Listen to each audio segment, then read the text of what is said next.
Hello ratbags, it's Jade Plays Games. Welcome back to another game preview. Today we're taking a look at Portal Knights. Portal Knights has been in development on PC in early access for quite a while now, but it's finally coming to Xbox One and PS4. The launch date is in May. I do believe it's on the May the 19th for Europe and May the 23rd for USA. And there is a free demo you can try right now on the Xbox One, and it's coming to the PS4, I do believe, on the 19th of April. So there's no excuse not to give this a try. It's made or published by the same developers as Terraria, 505 Games. And it's got very similar aesthetics to it, but they've mixed and blended the Minecraft blocky world too. So let's get into it. I'm going to show you just a quick rundown of what the gameplay is like, give you a little glimpse of it, and maybe talk a little bit about some of the classes and why I think I'm going to be covering Portal Knights on my channel. So it's an action role-playing game. You've got 3 different classes you can choose from. You've got the warrior, which has got better health points and increased melee damage. You've also got 2 more classes. You've also got the ranger or the archer.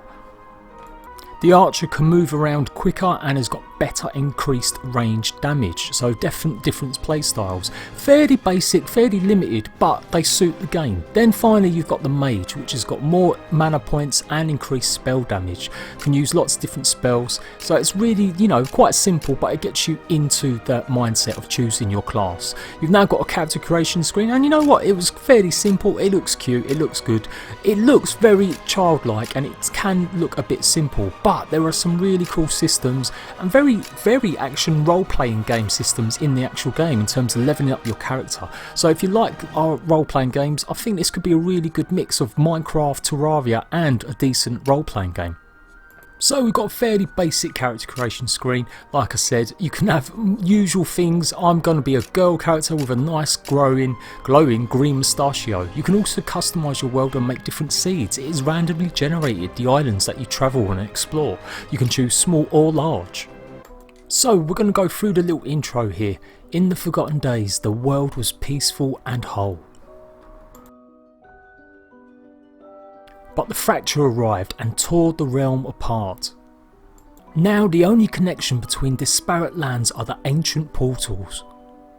The world awaits heroes who will restore light to the portals and reunite the peaceful realm.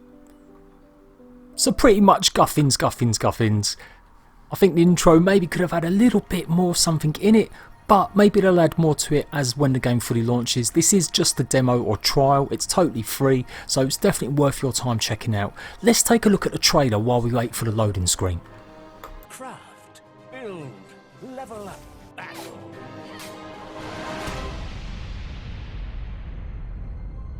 Explore new worlds and meet new characters. Level up and learn unique skills. Team up with friends. Rid the lands of monsters unleashed by the fracture. Mine the depths.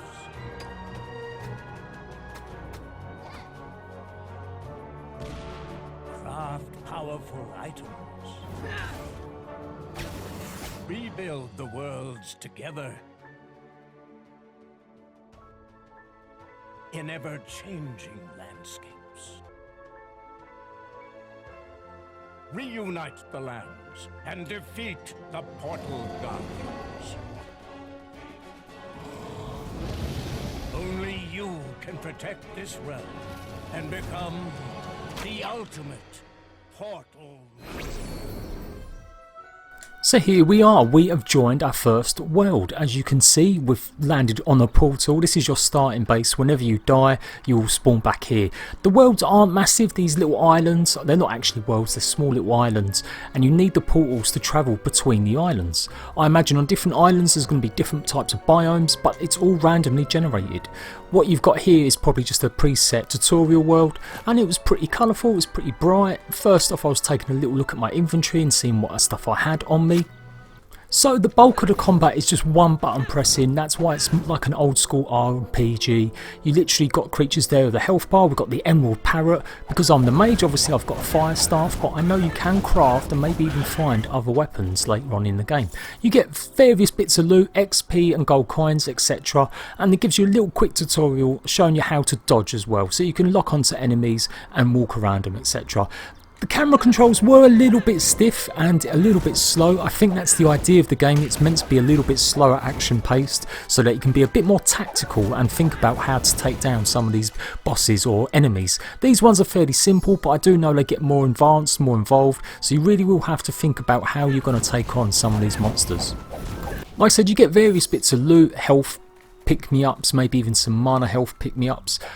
What you can do is go in first-person mode, and when you're in first-person mode you can literally just play it almost as if it is Minecraft, and I like that aspect. You can really choose what angle you want it to be in. Here's what it's like when you're having combat with someone.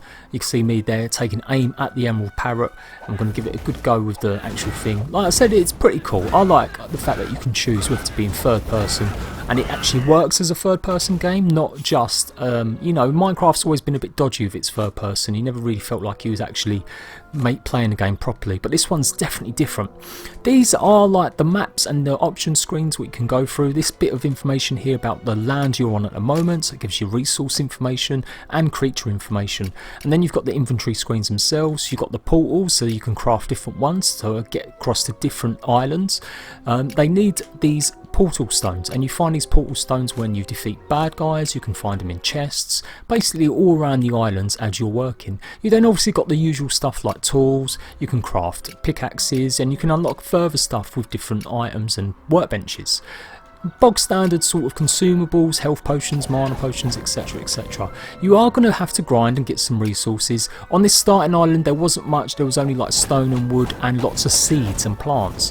Didn't find any ores or anything like that to sort of progress a little bit more. There are remotes. You can play this game online as well as cooperatively. It's split screen 2-player, and I think it's 4-player cooperative.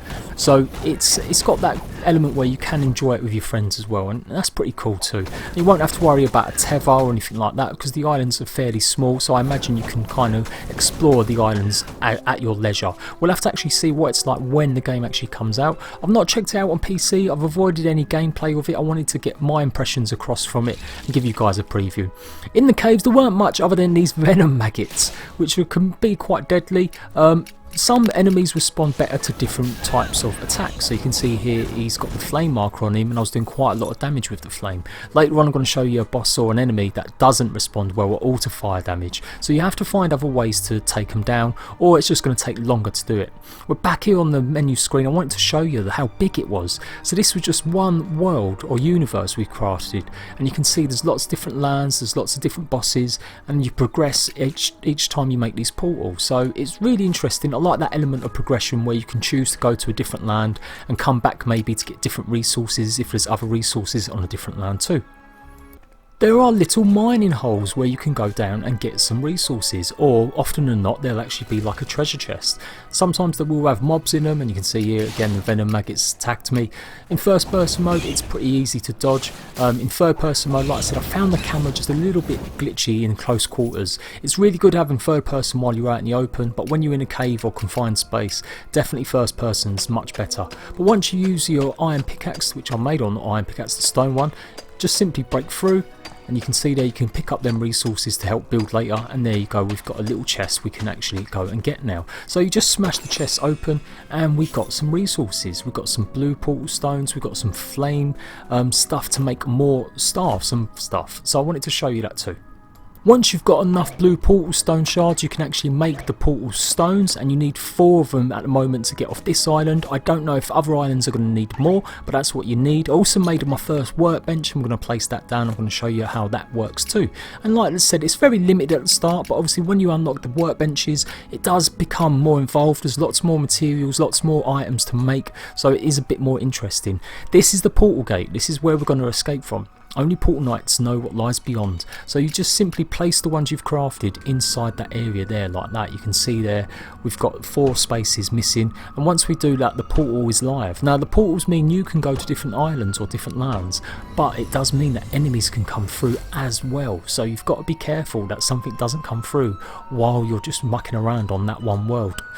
When you go through that portal, it's the actual end of the demo, or the sort of trial of it. So I came back out and I went exploring a bit further, and we've got this dungeon here, and I imagine there's a lot more of these. There are NPCs in the game, and I think they'll help you, give you either spells or maybe give you some XP or even some side quests, and the random events like the trailer said. So you've got different weather types and different quests that may just appear at random. This guy was pretty tough. He looks like pretty much of a guardian. You see there, I nearly get killed. My heart's going right down. The combat is very, very basic, but that's what a good old-fashioned RPG is. I think the joy in this is going to be leveling it up in different ways, so you've got different spells, maybe crafting different items, and generally going around looting and being able to find resources so that you can build and progress further in the game. Smashing up pots will give you gold. Don't know what the gold does. I presume that means you can buy stuff for some of the NPCs later on, and it still gives you level ups for your health, etc., and obviously XP too. So once we go into the next chamber, you can see we've got the loot chest and the loot crate. The brave adventurers who made it this far have treasures of weight, and obviously it just needs a bit more welly from me. I don't know what I was doing, jumping up and down on it. I thought that might work, but yeah, just hit it a few times and you get some more items. One thing they've borrowed heavily from Terraria is the ability to have a pet. I found myself a little grey rat or grey mouse, so I can't wait to equip that in a minute. This is how you sort of teleport back. You can do it at any time, and it will teleport you back to your landing pad just where you start off the game. At night time I found there was more difficult enemies, bad guys. You can see this guy here, the blue frost sort of dude.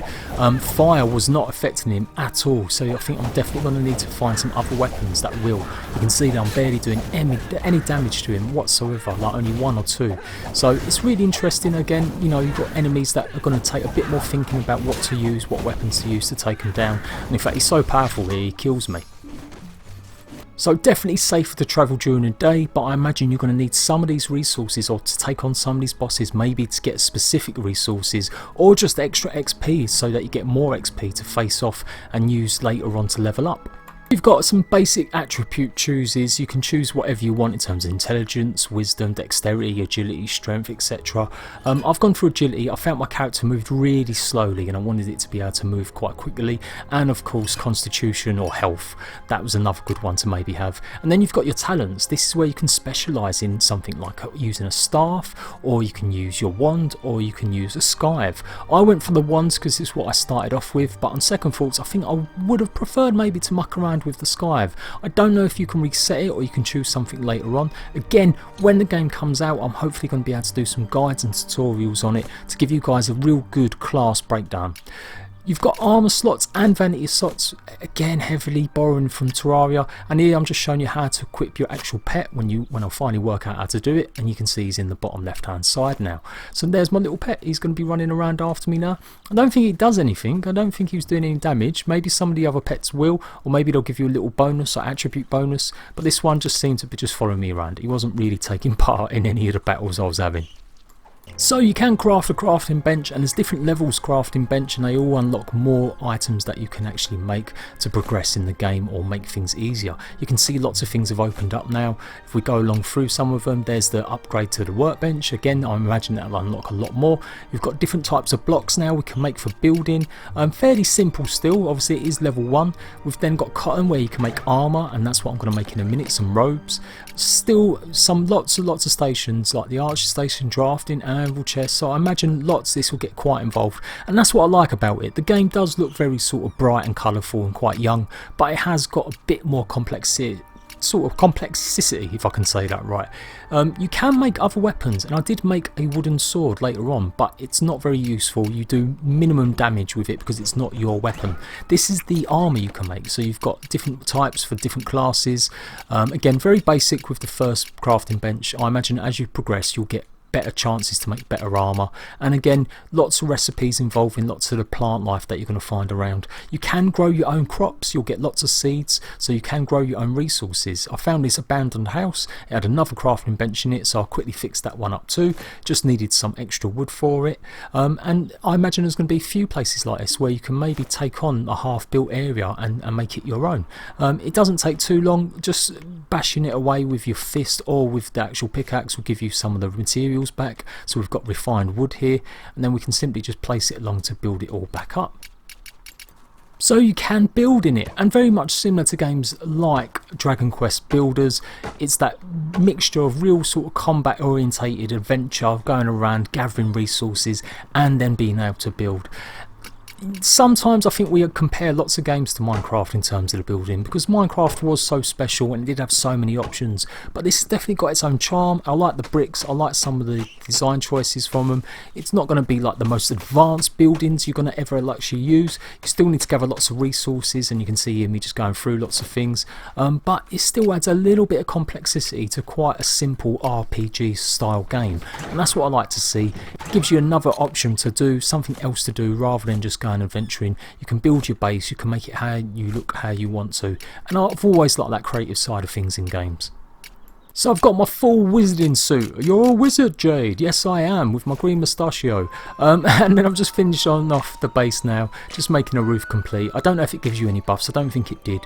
Nothing appeared extra or got any health, but I imagine it will protect you at night if there are some harder mobs around, so you don't get your butt kicked. So like I said, there are harder enemies to take on. I get killed by this dude once and I have to go back and finish off the job, and I was using a sword. Like I said, it gives minimal damage, but it was still doing more than my actual fire weapon because the enemy was resistant to my fire weapon. So it would be really good to find out exactly what types of weapons you can make, how to take on some of these enemies and mobs. And there you go, you see I took it down. I didn't get much loot from it, a bit disappointed with the loot considering how tough the boss, well not boss, but the mob was. I would have liked to get a little bit more loot from it, but we'll have to see again how that improves as we play the rest of the game. And you can see some of the other class items there, I'm just showing them off, like the scout class, the squire, etc. So that is pretty much it. They obviously give you armor buffs and they'll give you certain perks in terms of like extra mana regeneration, and obviously depending on what class you will, they'll give you certain different things. That is Portal Knights. If you want me to cover this game more, let me know. I'll leave all the links down below for the release date and what consoles it's coming on. I'm Jade Plays Games. I'll see you guys later. Bye bye.